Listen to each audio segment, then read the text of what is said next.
All right, Tom, you can't avoid it anymore. Penn State and Ohio State this Your We don't, have weekend. to, we don't have to talk about it. Your turn.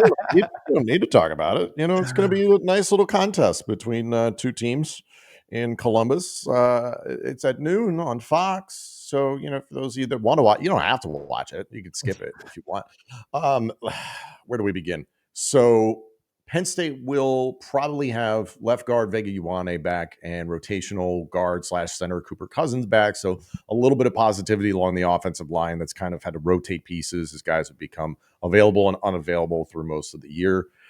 Ethan Grunkemeyer in his very first start as a redshirt freshman on the road at Iowa, one of the best defenses in the country, looked exactly like a redshirt freshman. He looked like a guy who can make one read and then a bit deer in headlights. He's aggressive with his decision making. When he does make the proper decision, it often helps the offense. Penn State kind of overcorrected offensively in running the football against Iowa the week in that Iowa game. They had Katron Allen carried about 28 times, and then Nick Singleton for 6. And the biggest question mark most of the season: why was Singleton getting the same amount of carries as Katron or more carries when it was clear that Allen was the better running back? All that is to say, those elements are not necessarily lining up well against this defense. This is the best defense in the country in Ohio State statistically. They are throwing some concepts out there with Matt Patricia, a defensive coordinator, that are going to boggle the mind of a quarterback making his second start in 3 weeks in his entire college career, and it's on the road as well. This is just a bad situation. Backup quarterback Jackson Smolik, his availability is a question mark. They tried to run Andy Kotelnicki's 2-quarterback system that he used at Kansas, and they tried to use that against Iowa. Some people thought, yes, there was success with a handful of explosives that came from it in the running game.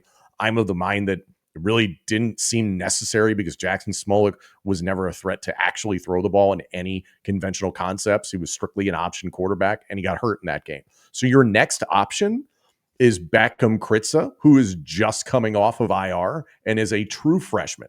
Your other option behind that is Jack Lambert, who I think is a redshirt sophomore or something like that. Like, these are guys who have never touched the field in any capacity. So this is the proverbial banging your head against the wall with this offense. So I just don't think this sets up well for Penn State to score much, if at all, offensively. They're going to need a lot of things to go right defensively, and they're going to need a lot of things to go right on special teams, which has kind of been the case for most of the season and was the case against Iowa.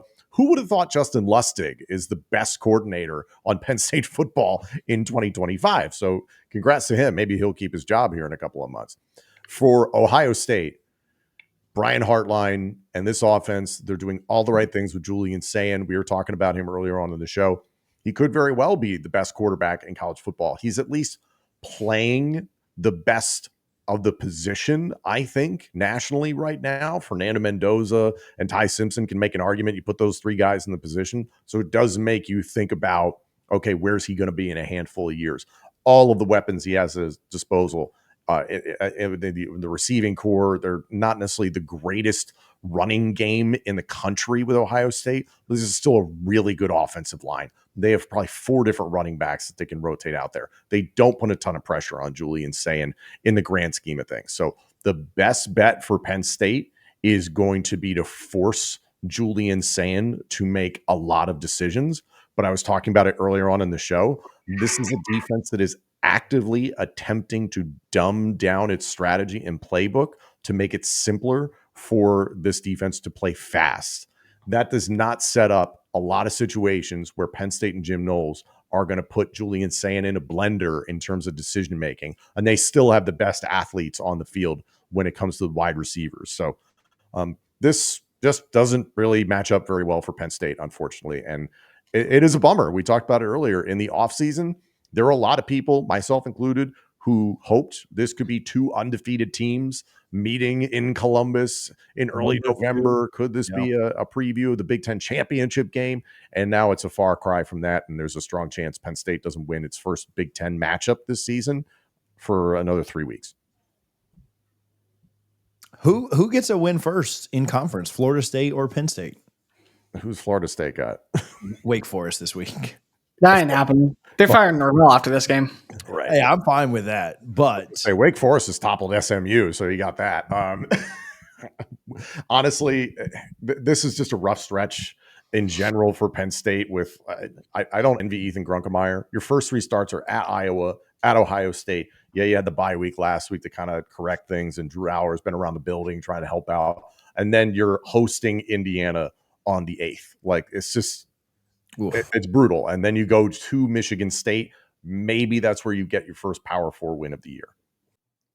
I'll get right back to the video, but first I do want to give some love to Sleeper. Make sure, as this month is winding down, that you go get your free play. You don't even have to make the play, but if they're giving something away for free, go take it. Use our code CFA for a free $20 play on the Sleeper app. That lasts through October.